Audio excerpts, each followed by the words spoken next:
Shalom saudara-saudara jemaat yang dikasihi Tuhan Yesus Kristus. Sebelum kita istirahat malam ini, saya ajak kita untuk merenungkan Yesaya 43 ayat 19. Lihat, aku hendak membuat sesuatu yang baru, yang sekarang sudah tumbuh. Belumkah kamu mengetahuinya?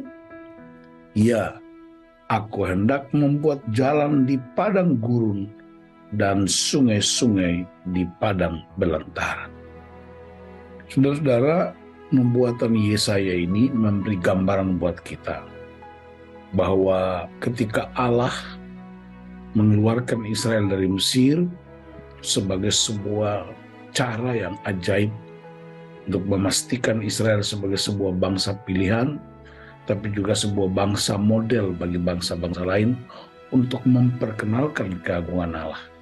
Dalam perjalanan selama 40 tahun, mereka banyak sekali berbuat dosa dan kesalahan yang menyakiti hati Tuhan.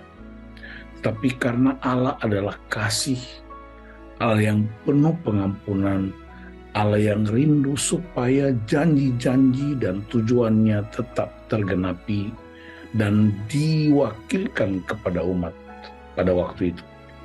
Maka Allah berfirman dalam Yesaya 43 melalui Nabi Yesaya, janganlah ingat-ingat hal-hal yang dahulu dan janganlah perhatikan hal-hal yang dari zaman purbakala. Seolah-olah Tuhan mau bilang bahwa semua kesalahan masa lalu, semua kejahatan nenek moyangmu, hal-hal yang pernah terjadi yang menyakiti aku, sekarang aku berikan yang baru, sesuatu yang baru. Yang baru ialah Dia mengampuni mereka, kemudian Dia membawa mereka memasuki sesuatu yang ajaib. Bayangkan jalan di padang gurun dan sungai-sungai di padang belantara. Untuk memastikan perjalanan mereka tidak terganggu, untuk memastikan kehidupan kebutuhan sehari-hari juga tetap terpenuhi. Itulah Allah yang ajaib dan dahsyat. Dalam setiap kesempatan Allah selalu melakukan hal-hal yang baru dalam hidup kita.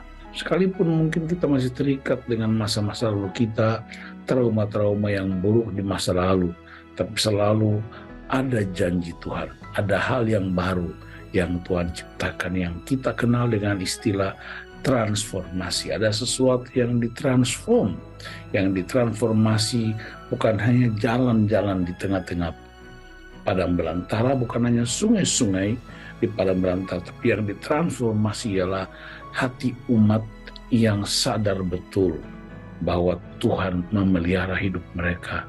Tuhan terus memenuhi kebutuhan hidup mereka. Dan itu juga yang Tuhan kerjakan buat kita.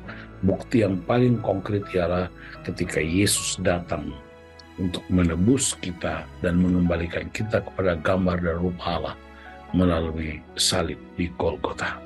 Itulah sebabnya saudara-saudaraku yang dikasihi Tuhan, mari kita ambil keputusan radikal bahwa di tengah kebodohan kita, di tengah ketakutan, di tengah pemberontakan kita, Allah tetap setia membawa kita memasuki hal-hal yang ajaib dan mustahil dikerjakan manusia. Itulah Allah yang penuh kasih, menolong kita, memampukan kita untuk menjalani hidup di tengah-tengah dunia yang penuh dengan berbagai macam gejolak. Tuhan Yesus memberkati kita untuk melihat hal-hal baru yang Tuhan ciptakan. Dan dalam hidup kita, kita juga melakukan hal-hal yang baru, sehingga dunia percaya bahwa Kristuslah Sang Raja, Sang Penebus, Sang Pembebas. Tuhan Yesus memberkati kita semua. Haleluya. Amin.